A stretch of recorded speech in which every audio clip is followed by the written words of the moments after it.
ဒါကြီးတော့အပြင်သွားရင်းနဲ့မင်းတို့ဖုန်းပေကုံသွားတာမျိုးဘာမျိုးဖြစ်လို့ရှိရင်အမ IB ကတ်ပါတယ် ATM ဆက်မှာဖုန်းပေလွယ်တူထည့်လို့ရတယ်လား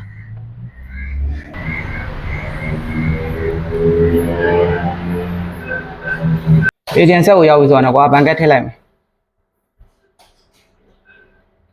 ပြီးတော့ကွာဒီမှာဘာသာစကားရွေးပေးလိုက်ကွာပြီးတော့ကိုယ့်ရဲ့ password ရိုက်ထည့်လိုက်ကွာ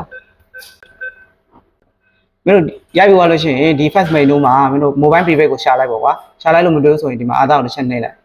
ပြီးလို့ရှိရင်ဒီမှာမင်းရှာလိုက်ဒီမှာ mobile prepaid ဆိုတာတွေ့ရနော်အဲ့ဆိုရင်ဒီကောင်လေးနှိပ်လိုက်ပြီးလို့ရှိရင်ကွာမင်းသုံးတဲ့ SIM ကတ်ကဘာလဲပေါ့ကြည့်လိုက်ပေါ့ကွာဒီမှာငါကဒီမှာအကုန်လုံးရှိတယ်ကွာDG တို့10ခွန်တို့အကုန်လုံးရှိတယ် U mobile တွေရှိတယ်ငါ DG ကိုနှိပ်လိုက်ပြီးတော့ဒီမှာကွာမင်းထဲမဲ့ဖုန်းနံပါတ်ကိုရိုက်ထည့်လိုက်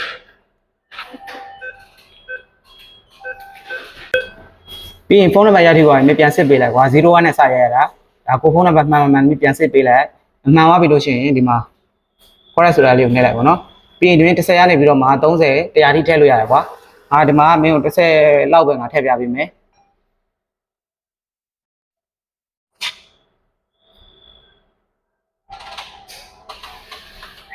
ဒါဆိုတော့ငါတို့စလေးလေးထွက်လာပြီ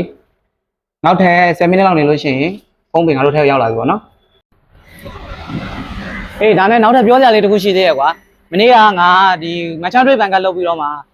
IME မှာကွာပတ်ဆက်ဝင်လွှဲလိုက်သေးတယ်လွှဲလိုက်တော့မြန်မာငွေ390လောက်လွှဲတာကို8ချက်ပဲဖြတ်တယ်ကွာအဲ့ဒါလေးလည်းသိအောင်လို့ထပ်ပြီးတော့မှပြောပြပေးတာဒီမှာအခုဘယ်လောက်လဲလွှဲသူက8ချက်ပဲဖြတ်တယ်ကွာအဲ့ဒါလေးကိုပြောပြပေးတာပါကျေးဇူးအများကြီးတင်ပါ